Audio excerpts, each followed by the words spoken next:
Swayam Prabha. Digital India. Educated India.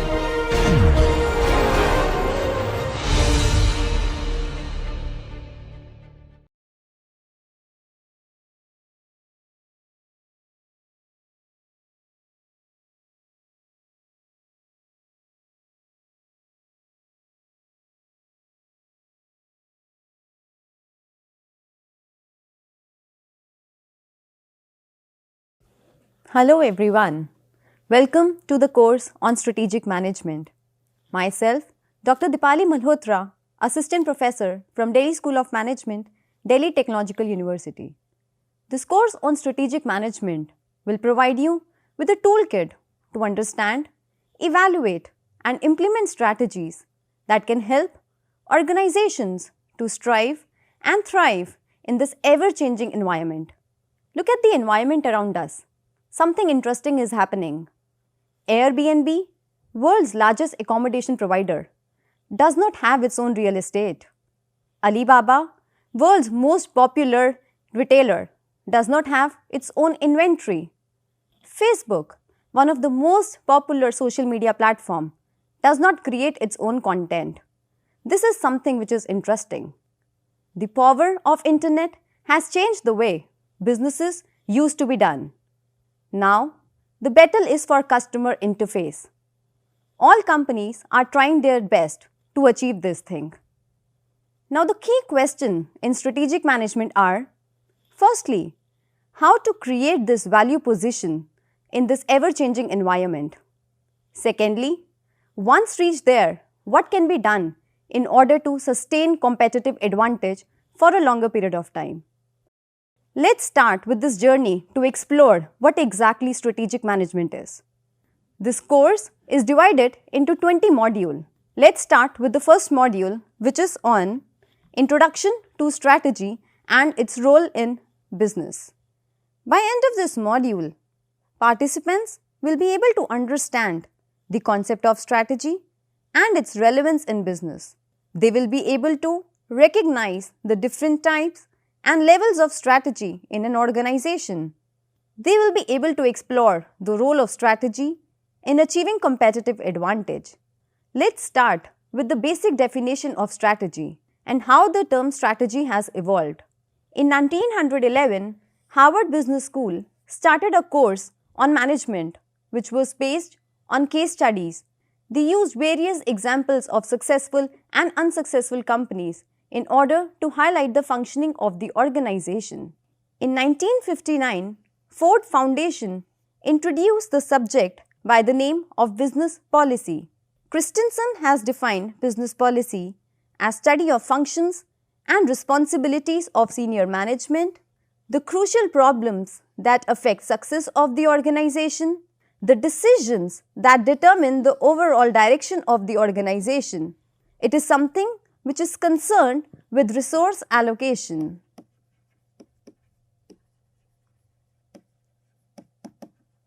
The main focus of business policy has always been on internal functioning of the organization.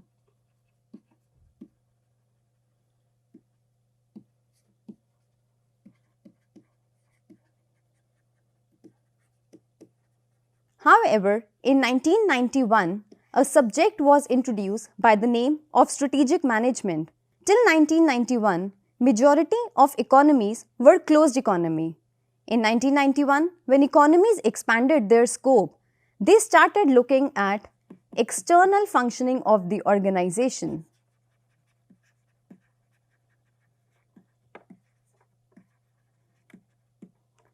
And that is why strategic management was evolved.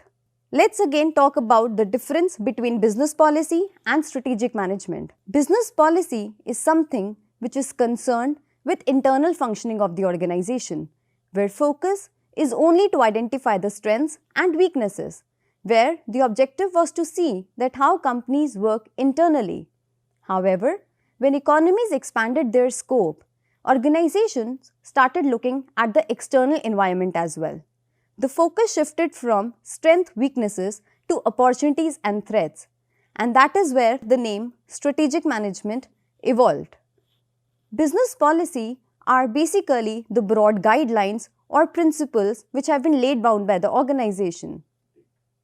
For example, it is our company's policy that we cannot retrench any of the employee, and our objective is that we want to achieve cost efficiency.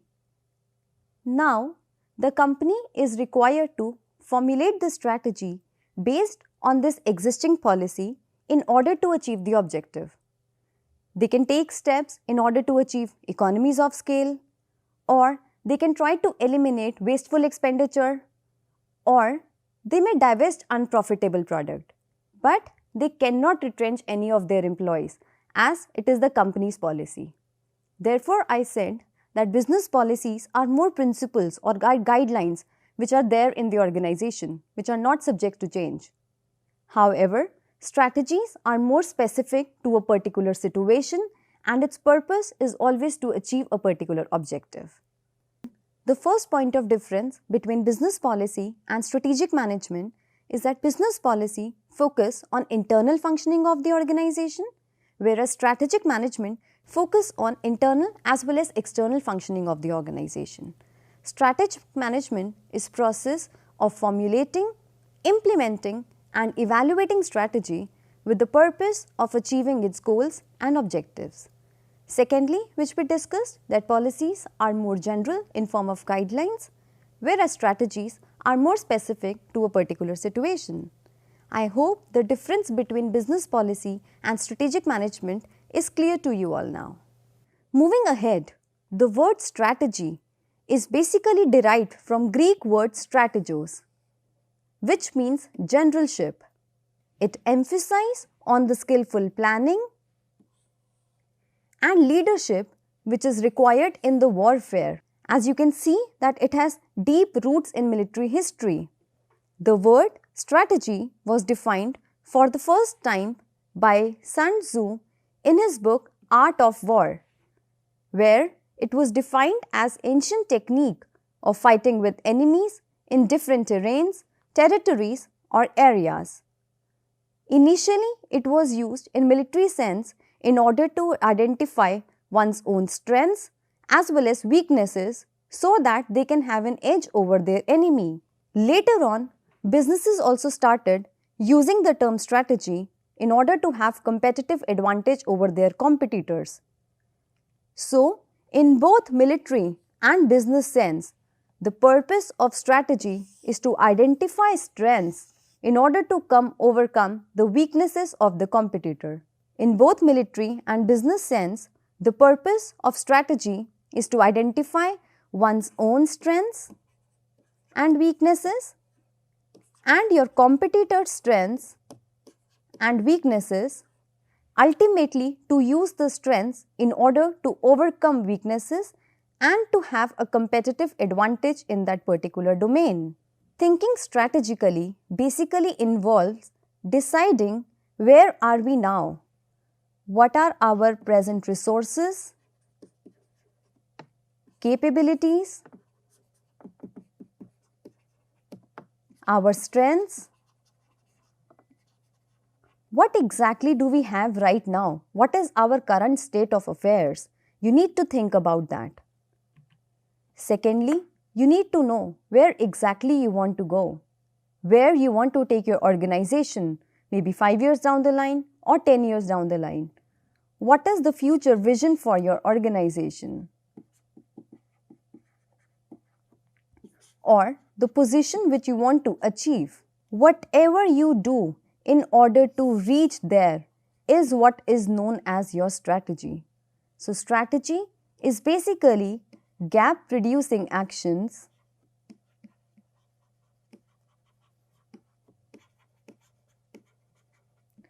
or the steps which we take to reduce this gap.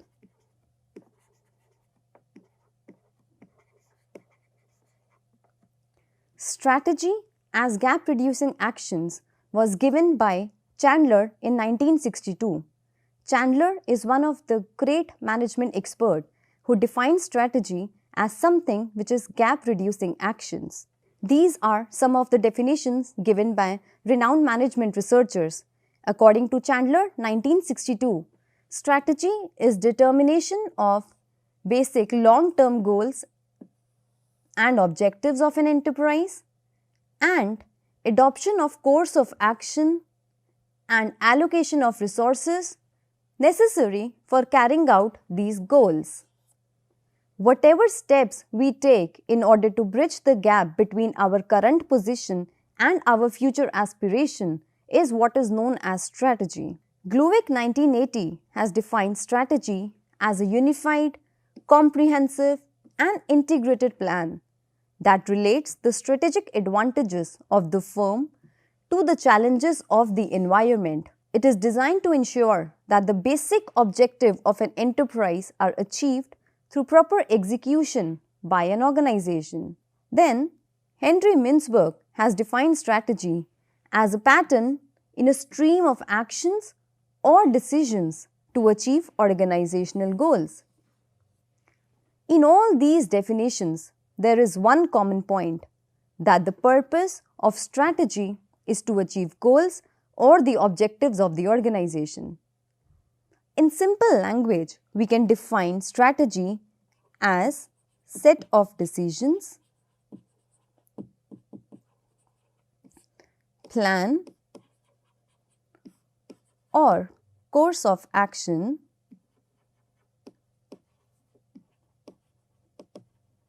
adopted by an organization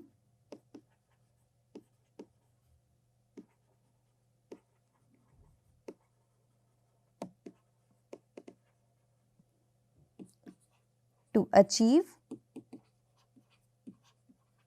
its long-term goals and objectives.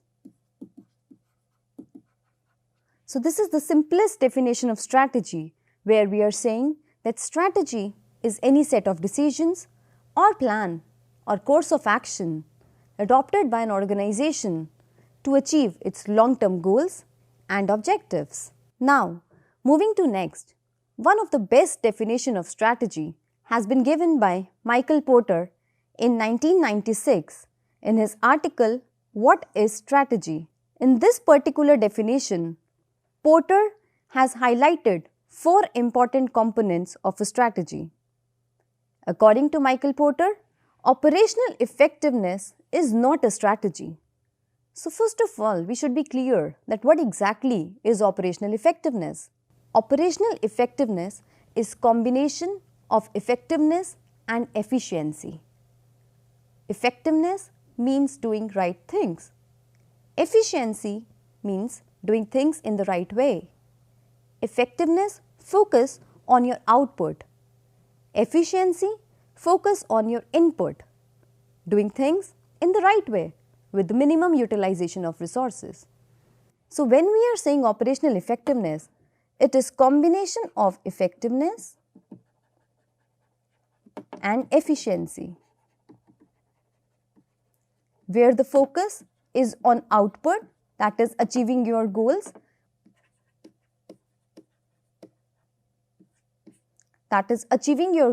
with minimum utilization of resources. Operational effectiveness means performing similar activities what your competitors are doing in a better or in a faster way. That is, you are focusing on achieving your goals, but with the minimum utilization of resources or in the best possible manner. Porter highlighted that operational effectiveness is necessary but not a sufficient condition for strategy. He's defined operational effectiveness as number of practices that allow company to better utilize its input by reducing defects in products or developing products faster. Repeating again, in this definition, Porter has said that operational effectiveness is necessary but not a sufficient condition for strategy. Why? Because according to him, strategy rests on unique activities, which is the second point in this particular definition. That is, strategy means performing different activities or same activities in a different way. If there is no uniqueness, then it is a mere marketing slogan. It is not a good strategy. For a strategy to be considered as an effective strategy, it is important that there has to be some unique element present in that particular thing. For example, Southwest Airlines, it provides low-cost point-to-point service between mid-sized cities and secondary airports in larger cities. They avoided larger airports, they drive for shorter distances, they provide their services at the lowest cost by eliminating all middlemen, as they started selling tickets directly to customers, and that was the major cost saving they were passing to customers in form of low prices. Also, they eliminate all kind of frill-off services, no entertainment, no television, no meals for the distances and so on, and that cost saving they were passing to customers in form of low prices. Their philosophy was, you get what you pay for. You have paid for flying and we are providing you those services. So in this way, Southwest Airlines were providing the similar services which other airways were doing, but in a different way, by reducing the price and passing that cost savings to customers. Similar to Southwest Airlines, we have another example of IKEA. IKEA is a global furniture retailer from Sweden. The way Southwest Airlines has customized their services by providing low price to the customers. Similarly, IKEA has also providing, just as Southwest Airlines has configured their activities by doing something unique, IKEA is also doing something unique by providing stylish furniture to customers who want the same furniture at affordable rates. If you go to a normal furniture showroom, what you will see? There are 10 to 15 types of dining tables, there are 20 to 25 types of beds. From their design, you choose the best. Then there is a fabric book which is having more than 1000 fabrics.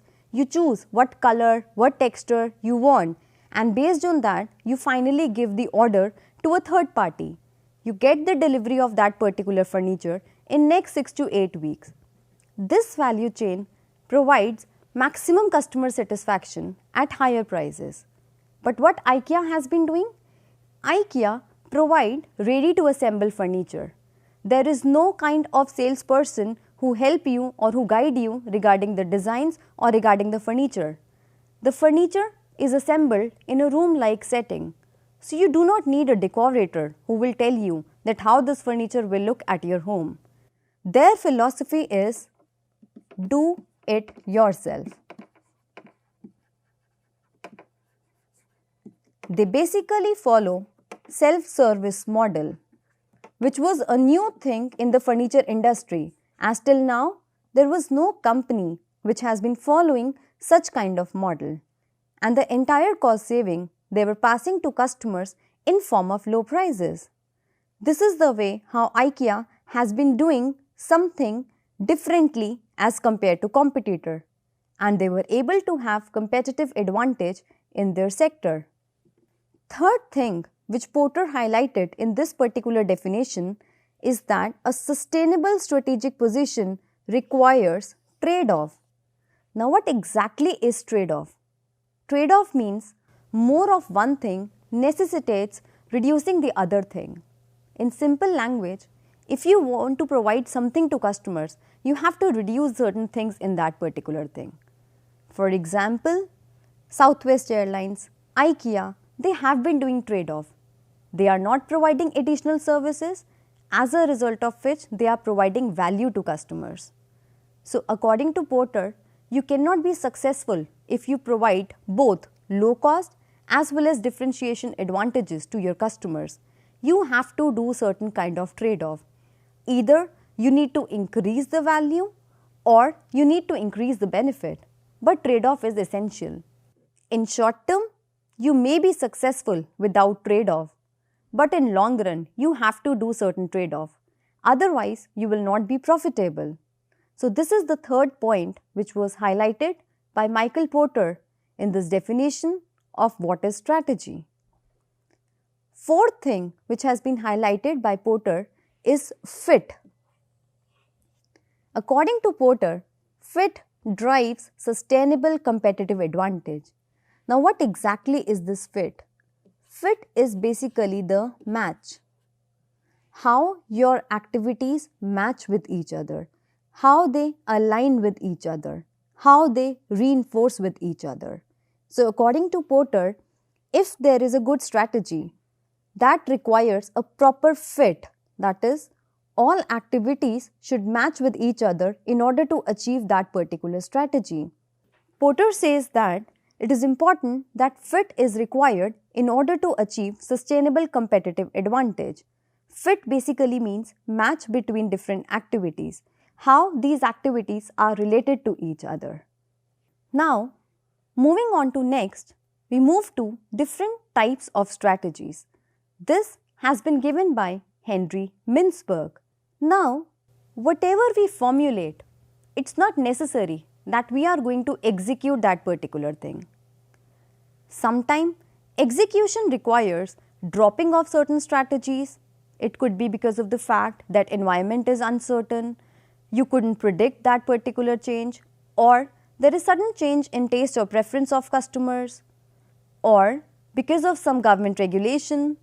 Whatever you have planned, you might not be able to execute that particular thing. And sometimes there is a requirement, there is a need of the hour that you need to formulate a new strategy which you have not planned.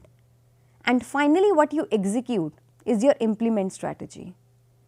Based on this, Mintzberg has given different types of strategies. According to Mintzberg, there are 5 types of strategy.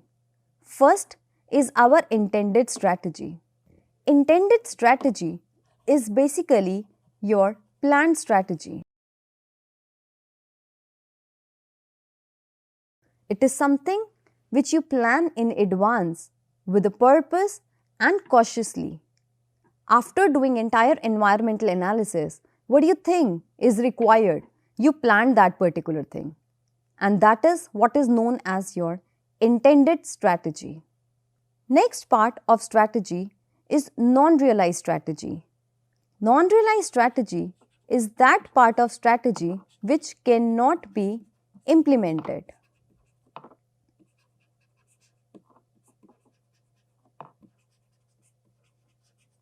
As I said, it could be because of government regulation, it could be because of change in technology, or it could be because of the fact that you do not have adequate resources or capabilities to execute that particular strategy. Because of any internal or external factor, when you are not able to execute a particular strategy, that strategy is known as non-realized strategy. Then third, you have is your emergent strategy. What is emergent strategy? Emergent strategy is unplanned responses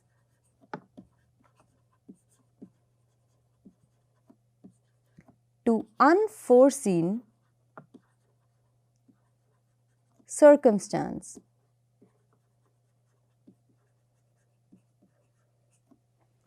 Emergent strategies are the one which you have not planned, but because of need of the hour, you are required to implement that particular thing. Therefore, we call it as unplanned responses to unforeseen circumstances. Fourth type of strategy which has been given by Mintzberg is deliberate strategy. Deliberate strategy is that part of intended strategy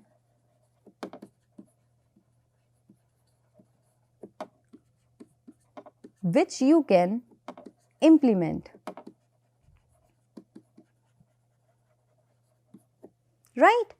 And the last is what is known as realized strategy. Realized strategy is what you finally implement. It is combination of deliberate strategy and emergent strategy.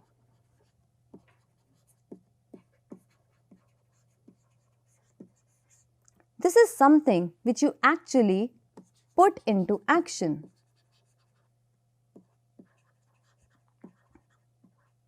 Repeating again, by looking at the real world example, we know that all strategies, what we plan, we might not be able to execute it because of internal or external environmental constraints. So sometimes we drop what we plan, sometimes we adopt something which we have not planned. Based on this, Mintzberg has given these 5 strategies, which includes intended strategy, which is your planned strategy, deliberate strategy, which is that part of intended strategy which you can execute, unrealized strategy or non-realized strategy, that part of intended strategy which you cannot execute, emergent strategies are unplanned responses to unforeseen circumstances, and finally what we have is realized strategy, something which we actually put into action. This will be more clear with the help of an example. Imagine there is a company that started with a formulated strategy of related diversification. Its plan was to acquire another company. When it got down to implement the strategy, it found that it could not acquire that company. A revision of plan was made to establish a new factory. Now in this particular case, you are required to identify all the 5 strategies given by Henry Mintzberg. Now look at this case again. The company started with a formulated strategy of related diversification. So in this case, the intended strategy is related diversification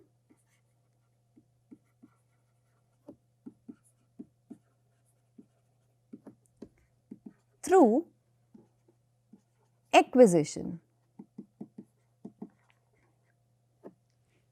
Right? But when it got down to implement the strategy, it found that it could not acquire that company. So here, unrealized strategy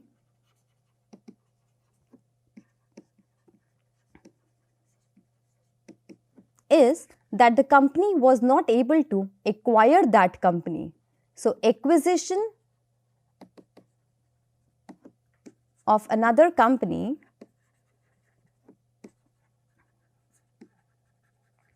is unrealized strategy in this particular case. Now what is emergent strategy?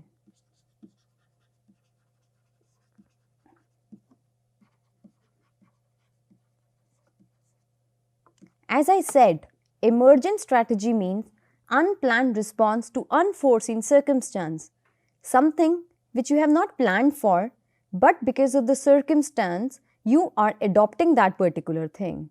So in this particular scenario, a revision of plan was made to establish a new factory. So establishment of new factory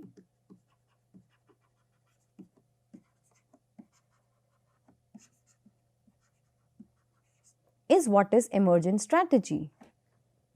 Now what is deliberate strategy in this scenario?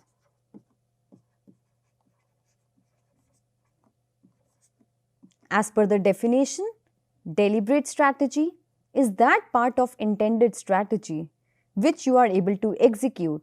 So our intended strategy was related diversification through acquisition, but we could not acquire the other company. So what we are able to execute is related diversification. Are you getting my point? So that part of intended strategy which you can execute is what is known as your deliberate strategy. So therefore, we are calling related diversification as deliberate strategy because it is that part of intended strategy which we are able to execute. And the fifth, what is realized strategy in this case? What we are able to execute is related diversification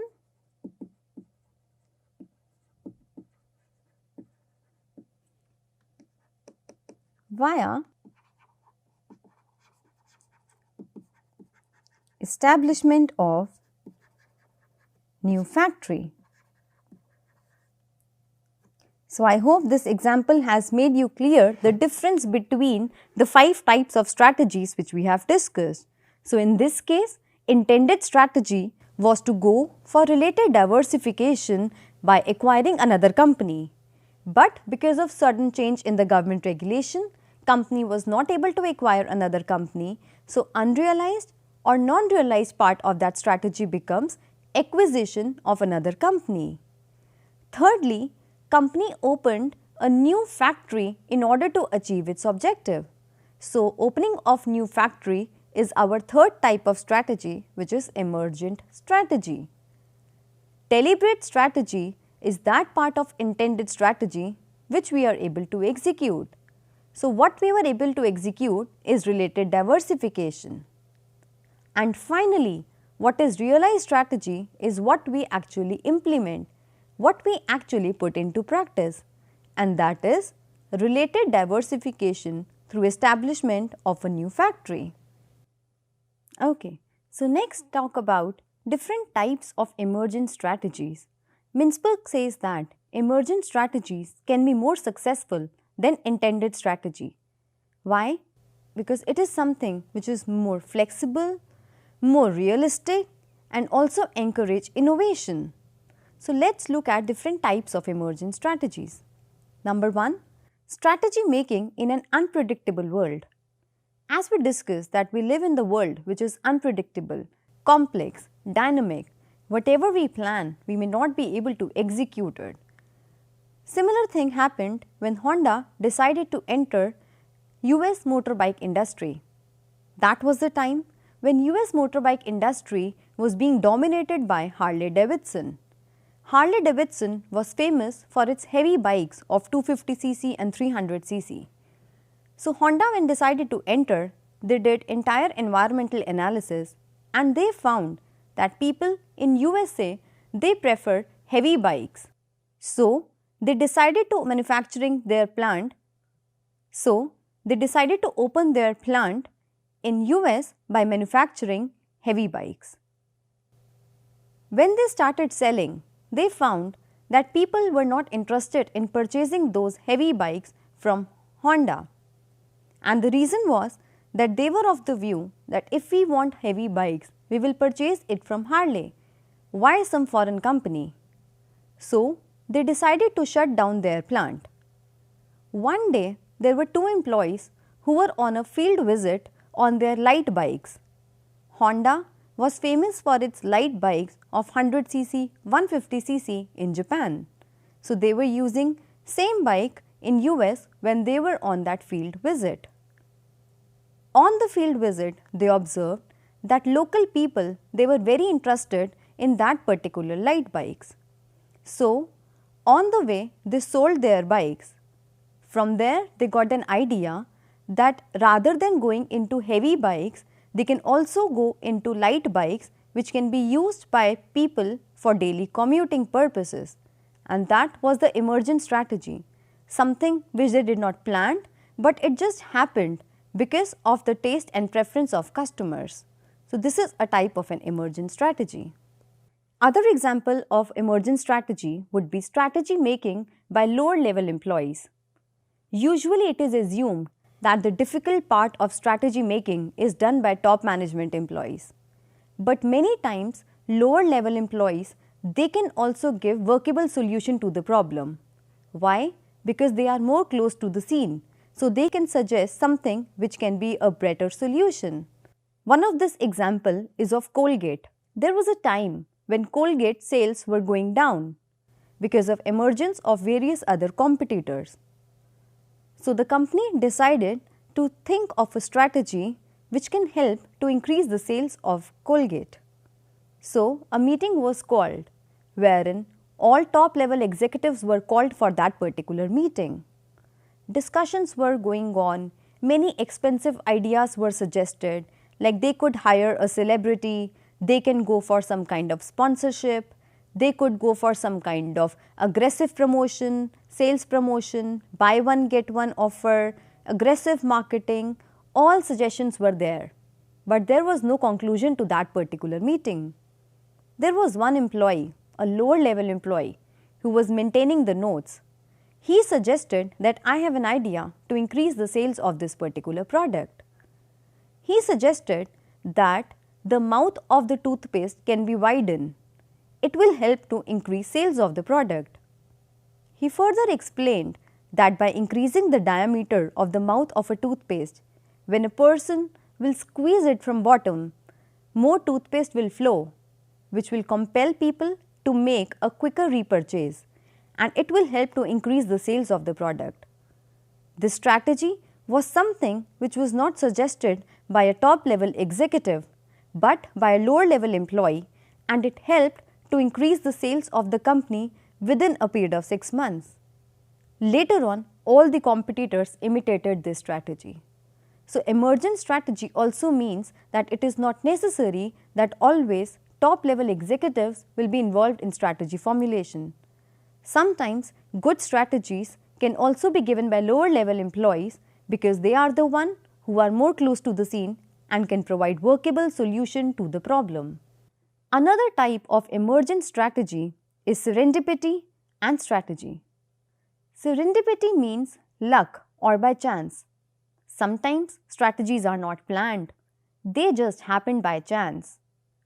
One of such example is 3M discovery of Scotch Guard. 3M is one of the most innovative company in this world, right? So there is one product which was something which they did not plan, but it just happened. There was one engineer who was drinking coffee and that coffee fell on her shoes. After some time, she was working with the chemical fluorocarbon, which is used as a coolant in AC equipment. That chemical also fell on her shoes. She observed that the stain was formed into a bubble and it was removed. The entire stain was removed from that chemical. From there, the idea of Scotch Guard was discovered, that this chemical can be used as a fabric cleaner. There are many such serendipitous discoveries, the discoveries which were not planned. For example, microwave, Nutella, the first ever Coca-Cola, penicillin, and many more. All these are examples of serendipitous discoveries. They are also type of emergent strategies. Mintzberg said that emergent strategies can be more successful than intended strategy. Why?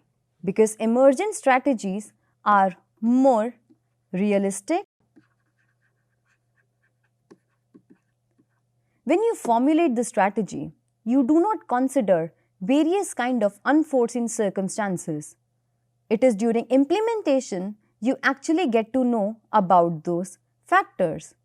So, emergent strategies are based on real data and therefore they are more realistic. Also, they are more flexible.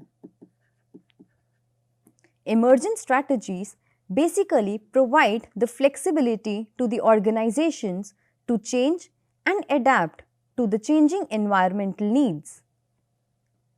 Also, they encourage innovation. Again, emergent strategy is something which encourage out-of-box thinking, value-cost trade-off, and innovation. Therefore, Mintzberg highlighted that they can be more successful than what you actually plan. However, there are certain companies which have missed these profitable opportunities because these discoveries were found inconsistent with their planned strategy. And one of such example is of telegraph company Western Union. It turned down an opportunity to purchase rights to an invention made by Alexander Graham Bell, and that invention is telephone. Initially, the rights of telephone were offered to telegraph company Western Union, but their top management felt that telephone is something which is inconsistent with telegraph, which is not part of their planned strategy. So they rejected that offer, and later on we all know that it is telephone which has actually made telegraph obsolete. So it's very important for an organization to have broad thinking. They should not be obsessed with the product they are selling. They should look at the long-term solution, right? And therefore, emergent strategies are very important. Now, let's talk about different levels of strategy. Strategy making is done at 3 levels in the organization: corporate level, business level, and functional level. So, when we are saying corporate level strategies, it is basically the top level strategies. They are those strategies which are concerned with the overall direction of the organization. Where exactly you want to take your organization? That answer is provided by the top level strategy.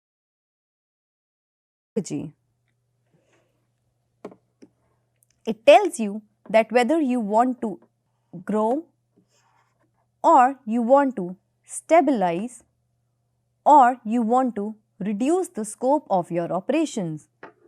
Based on this, we can say that there are 3 types of corporate level strategy.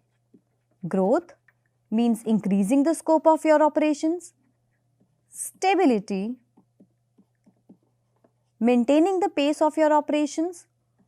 Or retrenchment, reducing the scope of the operations. So basically it tells the overall direction and scope of the organization, that where exactly you want to take your organization. We will be talking about this detail in our module 10. Then we have business level strategies. Business level strategies are also known as middle level strategies. As I said, corporate level is also known as top level strategy and business level is known as middle level strategies. It provides answer to the question, how do we compete in each business area, in each industry or in each market? Once we have decided that we want to grow, how we will grow? That answer will be provided by a business level strategy. There are different ways of competing. Basically, we can compete on cost or we can compete on some kind of uniqueness, which is also known as our differentiation,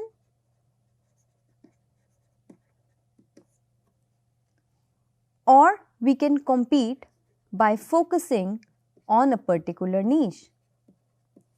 So, these are different ways of competing. As I said, that corporate level strategy provide answer to the question about the overall direction. Let's say if we have decided that we want to grow, how are we going to grow? That answer will be provided by business level strategy. We want to grow by focusing on cost leadership. We want to grow by focusing on something unique, by being a differentiator. Or we want to grow by focusing on a niche, that is by following focus strategy. So, there are types of business level strategies. Third level is known as functional level or operational level strategies. It basically provides answer to the question that how will each function contribute towards the business strategy and ultimately overall corporate level strategy.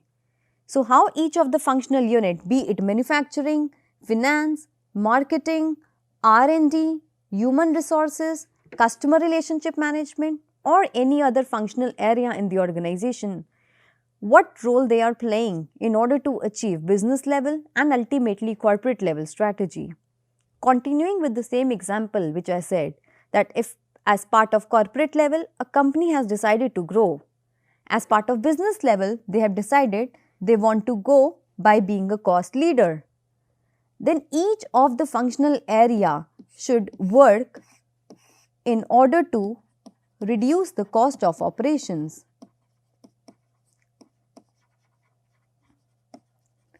Then they will be able to achieve business level strategy and ultimately our corporate level strategy.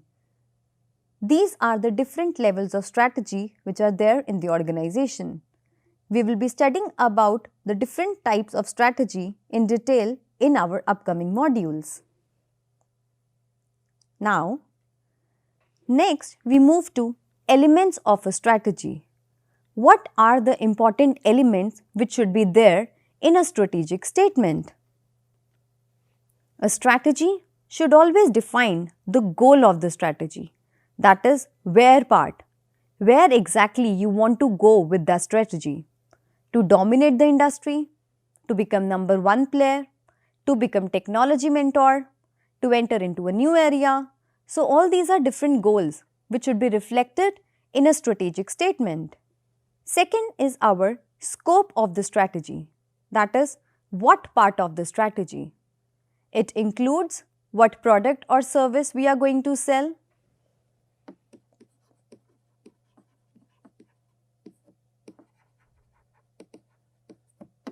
which markets we are going to enter, and which technology we are going to use. All this is part of scope. So, strategic statement should always define what part of the strategy, that is, scope of the strategy. Third is our competitive advantage, that is, how part of the strategy. How you think you will be able to achieve your goal with the given scope. That answer should always be provided by your strategic statement. As I said earlier, there are only two ways of achieving competitive advantage: low cost and uniqueness. You should be clear whenever you are formulating strategy that what will be the source of competitive advantage, how you think you will be able to achieve your goal with the defined scope. That is the third element of a strategy. And last and the most important, logic. That is why part of the strategy. Why you think you will be able to achieve your goal with the given scope and competitive advantage. This is something which is an implicit statement, which means it is not required to be explicitly mentioned in your strategy, but it is something which is self-explanatory, which is there within that particular strategy. Let's see this with the help of an example. There is a firm whose strategy is to dominate the market for inexpensive detergent by being the low-cost mass market producer. In this scenario, what is the goal? Goal is to dominate the market. Market dominance is the goal. Now, what is the scope? As I said, scope includes product, markets, technology. Here, it is mentioned that the company want to dominate the market for inexpensive detergents by being the low-cost mass market producer. So, the scope is inexpensive detergents for mass market. Now, third, what exactly is the competitive advantage? As I said, there are two types of competitive advantage: low cost and uniqueness. In this example, they are saying that they want to dominate the market with inexpensive detergent. So, source of competitive advantage here is low cost. Last, what is the logic?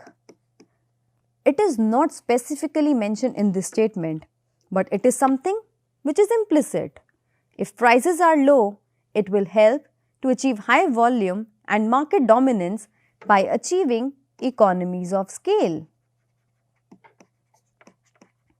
So, that is the logic which is there in this particular strategic statement. So, this strategic statement has all important elements of a good strategy: goal, to dominate the market; scope, detergents for mass market; competitive advantage, low cost; and logic, that is, if your cost is lower than your competitors, your overall prices will also be low.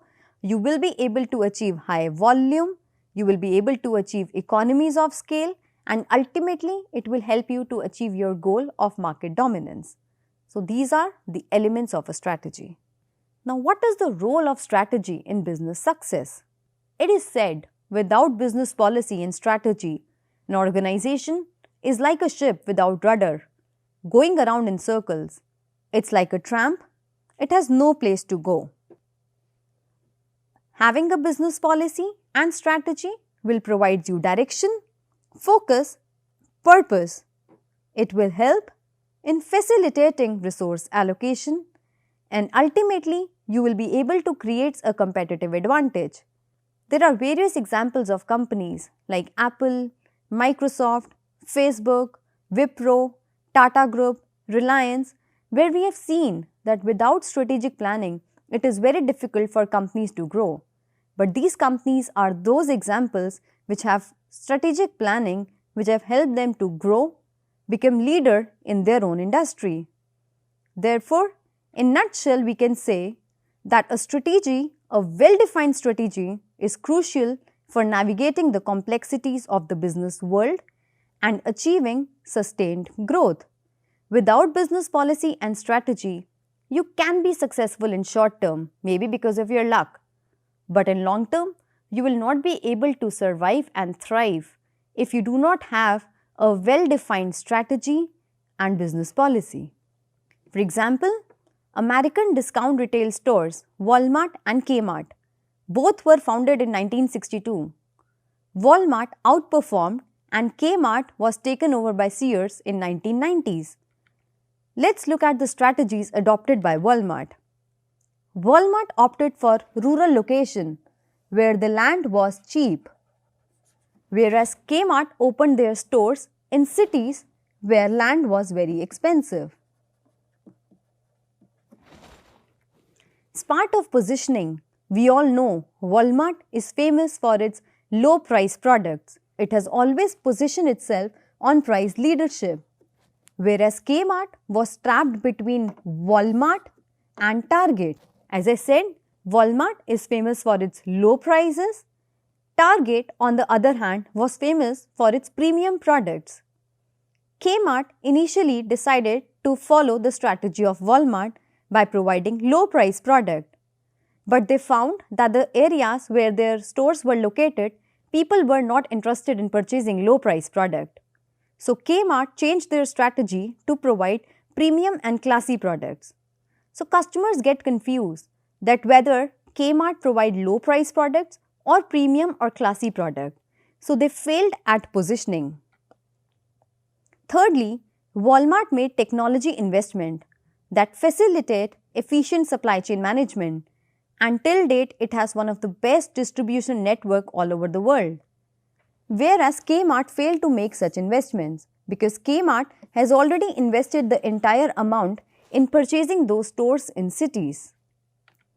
Lastly, unique culture was adopted by Sam Walton, which has always motivated the employees to work together and lower the cost of living for everyone. So this culture also plays a very important role in becoming a cost leader. All employees have always worked in saving the money for their customers so that they can lead a better life. This case highlights the importance of strategies. Walmart adopted well-planned strategy, and as a result of which it is a market leader in their industry. Whereas Kmart failed to adopt these strategies, and as a result of which they failed. So with this, we wrap up for this particular session. In conclusion, we can say that strategy is not just about planning.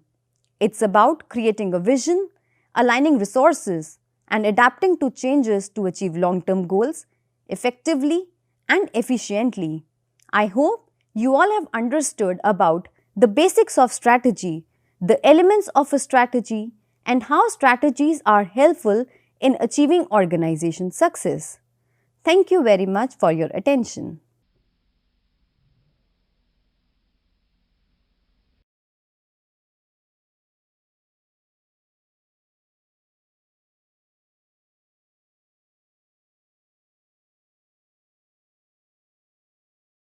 Hello, I am A.K. Sharma and I teach sociology in IIT Kanpur.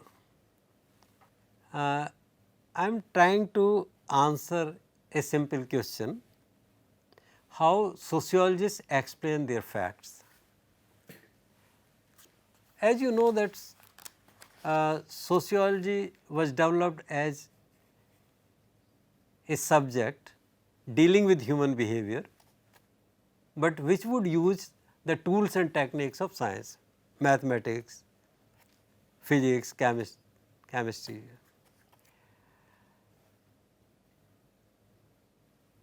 But this view that human behavior needs to be studied scientifically has been contradicted later on, and it was said that simply by relating one kind of facts with other kinds of facts, you cannot understand human behavior. To understand human behavior or to actually theorize about human behavior, you have to theorize the theories or motivations or meanings that people have in their mind in involving in a particular action.